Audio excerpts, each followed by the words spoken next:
Hi friends, ఇవాళ only 4 ingredients తోటి టమాటా curry చేయబోతున్నాను. చాలా టేస్టీగా, చాలా సూపర్గా బాగుంటుందండి. వెనుకట ఇలానే చేసేవారు. Just 4 ingredients. ఫస్ట్ ప్యాన్ వేడి చేసుకొని అందులో ఆయిల్ పోయాలి. 4 టమాటాలు సరిపడంత ఆయిల్, జీలకర్ర, ఆవాలు, శనగపప్పు, మినపప్పు వేసి కొంచెం వేగాక వెల్లుల్లి రెబ్బలు వేయాలండి. అవి బాగా వేడెక్కాక వేగాక వెల్లుల్లి రెబ్బలు వేగాక అందులోకి కొంచెం పచ్చిమిర్చి యాడ్ చేయాలి. పచ్చిమిర్చి వచ్చేసి నేను 4-5 కట్ చేశానండి. ఎందుకంటే టమాటాలు 3 ఉన్నాయి.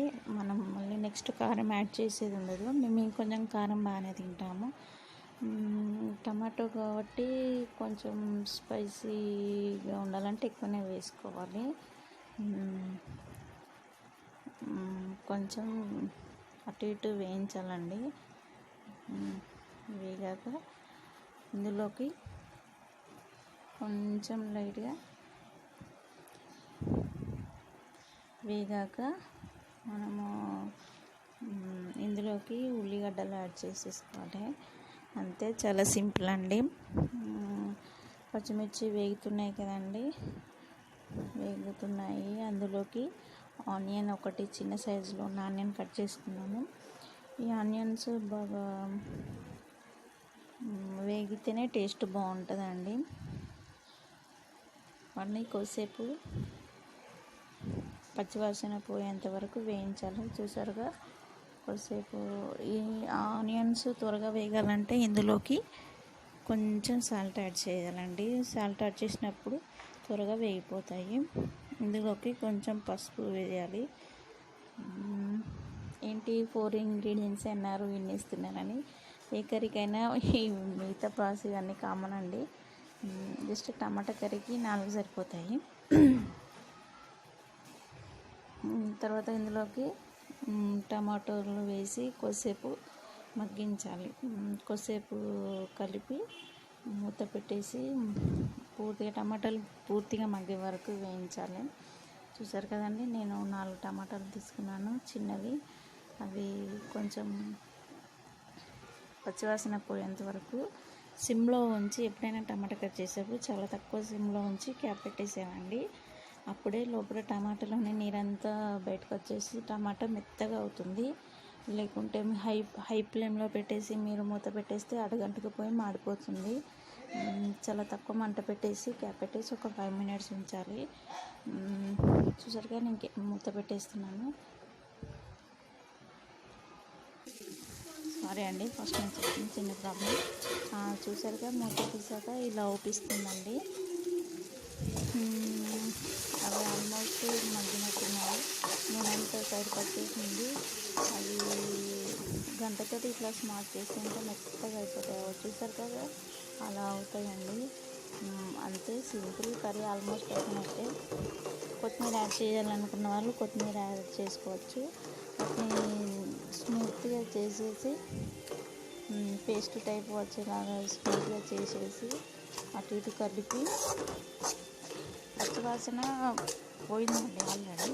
కొంచెం గ్రేవీ టైప్ వచ్చేలాగా మనం వాటిని కలిపేసి ఇందులోకి మనము సాల్ట్ ఫస్ట్ కొంచెం వేసాం కదండి ఆనియన్స్ వేసినప్పుడు. వీటిని బాగా దగ్గరికి అయ్యేలాగా, ఉన్న నీరంతా విడిచేలాగా మొత్తం పైకి తేలేదాకా స్మాష్ చేసేసి దగ్గరికి బాగా కలపాలండి. కరెక్ట్గా ఎలా కలుపుతున్నానో అలా కలపండి. అంటే ఎంతో టేస్టీగా ఉండే టమాటా కర్రీ ఒక 6-8 minutesలో అయిపోతుందండి.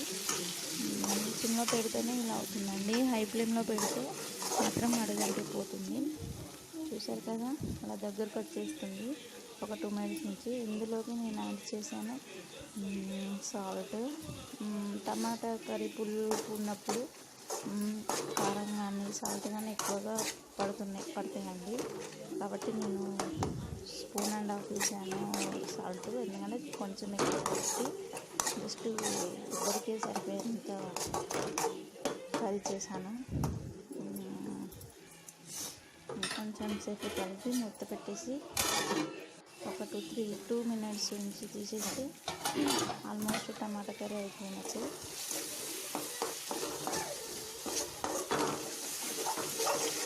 చూసారు కదా, దగ్గరికి పోయిందండి, మగ్గిపోయింది. ఇంకోసేపు ఉంటే మాడిపోతుంది. టమాటా కర్రీ అయిపోయింది. మీలో ఎంతమందికి ఈ కర్రీ నచ్చిందో కామెంట్ సెక్షన్లో రాయండి. మీకు కనుక నా వీడియోస్ కనుక నచ్చితే ప్లీజ్ సబ్స్క్రైబ్ మై ఛానల్. ఈ మధ్య ఛానల్ స్టార్ట్ చేశానండి. Please encourage me and support me. మీకు కనుక నా ఛానల్ నచ్చినట్టయితే నా ఛానల్ని లైక్ చేయండి, షేర్ చేయండి, సబ్స్క్రైబ్ చేయండి. కింద బెల్ ఐకాన్ సింబల్ ఉంటుంది, దాని మీద క్లిక్ చేసేయండి. చూసారు కదా, టమాటాస్ అన్నీ మంచిగా గ్రేవీ టైప్ కదండి.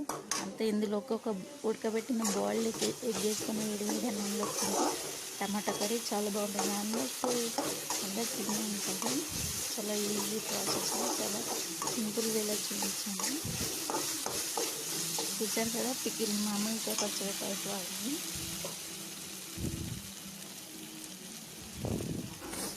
అలా కలుపుతున్నాను. మీకు కనుక నా ఛానల్ నచ్చినట్టయితే ప్లీజ్ సబ్స్క్రైబ్ మై ఛానల్. ఇంతేనండి, సింపుల్ వేలో చాలా చక్కగా ఉన్నాయి. Tomato curry ready. Just 4 ingredients నుంచి పోపేసి 4 ఇంగ్రీడియంట్స్ వేసిస్తే టమాటో కర్రీ రెడీ అవుతుంది. చూసారు కదా, ఇలా ఇంత టైం పడదండి. నేను ఆయిల్ మధ్యలోకి వస్తే ఆయిల్ తిరిగినట్టు నేను గ్యాప్ చేశాను. మీకు కనుక నా ఛానల్ నచ్చినట్లయితే